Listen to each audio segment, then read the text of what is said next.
Episode 9 में हमने देखा कि नदीम अब विल्सन के जाल में पूरी तरह से फंस चुका है। नदीम की बॉस टेमी और बाकी के एफबीआई एजेंट्स पहले से ही विल्सन के कंट्रोल में थे। कैरेन के पीछे विल्सन के लोग पड़े हुए हैं, इसलिए वो सिस्टर मैगी के साथ चर्च में छुपी हुई है। वही दूसरी तरफ मैट विल्सन के होटल में था, जहां उसके पास अभी दो रास्ते हैं। या तो वही रुक के विल्सन की जान ले लो या चर्च में जाके कैरेन की जान बचाओ। तो अभी यहाँ से हम एपिसोड 10 की कहानी को देखेंगे, जिसका नाम है कैरेन, जिसमें हम कैरेन की पास्ट स्टोरी को देखेंगे। तो ये एपिसोड थोड़ा छोटा होगा क्योंकि इसमें सिर्फ कैरेन की कहानी देखने मिलेगी। तो एपिसोड की शुरुआत में हमें एक क्लब दिखता है जिसमें सारे लोग नशे में डांस कर रहे थे। यहाँ हमें कैरेन दिखती है जो कि पूरी तरह से अलग अवतार में थी। वो भी क्लब के लोगों के साथ डांस कर रही थी और बहुत ज्यादा नशे में थी। सेलिब्रेशन होने के बाद हमें दिखता है कि कैरेन कॉलेज के बच्चों को ड्रग्स बेचती है। उसी में से एक लड़का कैरेन से जबरदस्ती ड्रग्स चुरा कर भाग रहा था। तभी वहाँ टॉड नाम का एक लड़का आता है और कैरेन को उसके सारे ड्रग्स वापस देता है। टॉड कैरेन का बॉयफ्रेंड था और दोनों मिलके ये बिजनेस करते थे। टॉड कैरेन को ट्रेलर में लेके जाता है और कैरेन वहीं सोती है। जब सुबह होती है तो कैरेन अपने घर जाती है, जहाँ में दिखता है कि कैरेन की फैमिली का एक छोटा होटल है जिसका नाम है पेनी प्लेस डाइनर। कैरेन यहाँ अपने भाई और डैड के साथ काम करती थी और दोनों को होटल चलाने में हेल्प करती थी।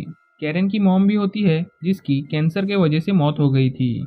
इसके बाद कैरेन देखती है कि डैड ने ग्रिल लिया है जो कि $5000 का था, पर उनके पास अभी इतने पैसे नहीं थे। कैरेन उनको ये ग्रिल वापस करने के लिए बोलती है क्योंकि लोन लेने के बाद भी ये पैसे वो पे नहीं कर पाएंगे। पर डैड कैरेन की बात को इग्नोर करते हैं और ग्रिल ले ही लेते हैं। होटल के अंदर जब कैरेन कस्टमर को सर्व कर रही थी तभी उसके नाक से खून निकलने लगता है और उसके भाई को पता था कि ये सब ड्रग्स लेने के इफेक्ट्स है। कैरेन के भाई का नाम केविन है, जिसे पता था कि कैरेन ड्रग्स लेती है और इसलिए हमेशा घर से बाहर रहती है। कैरेन भी सब कुछ एक्सेप्ट करती है और अपने भाई को ये बातों से दूर रहने के लिए बोलती है क्योंकि अभी वो छोटा है। पर केविन ने कैरेन का कॉलेज एप्लीकेशन को फिल किया था ताकि कैरेन ये सब ड्रग्स से दूर वापस अपने कॉलेज में चली जाए। पर अभी कैरेन को पढ़ाई कंटिन्यू नहीं करनी थी और इसलिए वो अपने भाई पे गुस्सा होती है। फिर कैरेन अपने बॉयफ्रेंड टॉड के पास जाती है और उसका दिन कैसा गया ये सब उसे बताती है। टॉड उसे ऑफर देता है कि मेरे साथ फुल टाइम ड्रग्स बेचने के काम में आ जाओ ताकि कैरेन को और पैसों की हेल्प हो जाए। कैरेन फिर अपने होटल में जाती है जहां उसके डैड और भाई उसके लिए एक छोटी सी सेलिब्रेशन पार्टी रखते हैं। डैड को लग रहा था कि कैरेन फिर से कॉलेज जाने वाली है, इसलिए वो खुश थे। पर कैरेन को कॉलेज नहीं जाना था क्योंकि उसे पता था कि उसके बिना ये होटल बंद पड़ जाएगा। उसके डैड फिजूल खर्च करते थे और उसका भाई इतना बड़ा नहीं था कि अकेले ये होटल को संभाल सके। कैरेन की फैमिली ये होटल इसलिए चला रही थी क्योंकि ये होटल कैरेन की मॉम की आखिरी निशानी थी। पर कैरेन कहती है कि इस जगह पे उसकी मॉम का दम घुटता था और इसीलिए वो ये शहर छोड़ के जाने की तैयारी कर रही थी। कैरेन की मॉम हमेशा लॉटरी टिकट खरीदती थी ताकि उन पैसों से वो ये जगह छोड़ के चले जाए, पर उनकी लॉटरी कभी भी नहीं लगी और जो लास्ट लॉटरी टिकट थी जो उसके मॉम ने खरीदी थी वो भी फेल हो गई। कैरेन फिर अपने बॉयफ्रेंड टॉड को बुलाती है और दोनों वहां से जाने वाले होते हैं, पर तभी वह केविन आता है और टॉड से लड़ने लगता है। केविन को वही छोड़ के कैरेन अपने बॉयफ्रेंड के साथ चली जाती है और एक जगह कार को रोककर दोनों ड्रग्स लेने लगते हैं। आज रात कैरेन टॉड के घर पे ही रहने वाली थी, पर जब वो टॉड के घर पे जाते हैं तो उसके घर पे आग लगी हुई थी। वो दोनों देखते हैं कि ये आग कैरेन के भाई केविन ने लगाई थी, इसलिए टॉड उसे मारने वाला था। पर कैरेन यहाँ अपने भाई को बचाती है और अपने बॉयफ्रेंड को शूट करके केविन को लेके वहां से भाग जाती है। कार में बैठ के कैरेन उसे चिल्ला रही थी क्योंकि वो सब कुछ ठीक करने वाली थी, पर केविन ने ये सब करके चीजें और बिगाड़ दी। केविन बोल रहा था कि उसने पहले ही अपने मॉम को खो दिया है, इसलिए वो कैरेन को खोना नहीं चाहता और यही बातें करते वक्त उनके कार का एक्सीडेंट होता है। इसी हादसे में केविन मर जाता है और सारा इल्जाम कैरेन पे आता है। दूसरे दिन होटल में डैड कैरेन को वहां से जाने के लिए कहते हैं क्योंकि उन्हें ऐसा लगता है कि ये सब कुछ उसके वजह से हुआ है। प्रेजेंट में कैरेन चर्च में छुपी हुई थी और अपने फैमिली की फोटो दिख रही थी। तभी वह फादर पॉल आते हैं और कहते हैं कि आज उनकी एक प्रेयर है जहाँ वो कैरेन को भी बुलाते हैं। कैरेन फिर उनसे थोड़ी बातें करती है और फादर पॉल उसे समझाते हैं कि हर एक गलती की माफी होती है, इसलिए कैरेन से जो कुछ भी गलती हुई है गॉड उसकी माफी कैरेन को जरूर देंगे।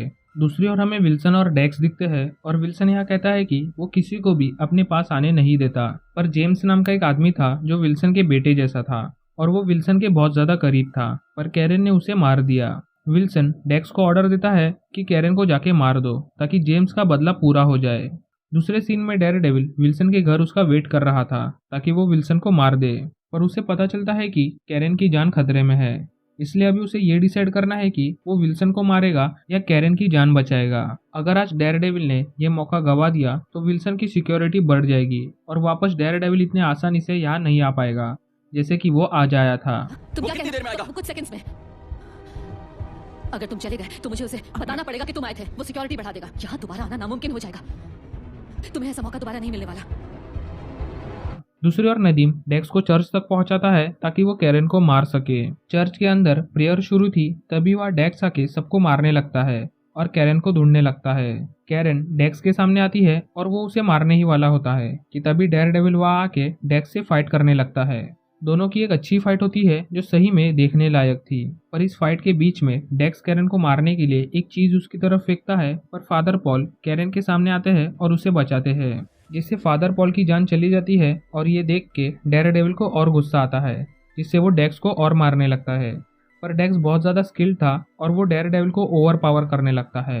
फादर पॉल जब अपनी आखिरी सांसें ले रहे थे तब वो मैट से माफी मांगते हैं क्योंकि उन्होंने मैट को सच्चाई से दूर रखा। कैरेन वही दूसरी तरफ चर्च के लोगों को चर्च के बाहर लेके जा रही थी और डेयरडेविल डेक्स को रोकने में लगा हुआ था। कैरेन का पीछा करते हुए डेक्स चर्च के ऊपर जाता है और वहां पे भी डेयरडेविल उसे फाइट करता है। डेयरडेविल पूरी तरह से हार जाता है और डेक्स उसकी जान लेने वाला था, पर कैरेन उसे पहले फ्लोर से नीचे फेंक देती है। दोनों नीचे देखते हैं तो डेक्स वहां से भाग गया था। डेयरडेविल बहुत जख्मी था, इसलिए कैरेन उसे पकड़कर रोने लगती है और ये एपिसोड यही खत्म होता है। अगर आपको वीडियो अच्छी लगी हो तो वीडियो को लाइक और चैनल को सब्सक्राइब कर देना। मिलते हैं अगले वीडियो में, तब तक के लिए this is movies mind signing off.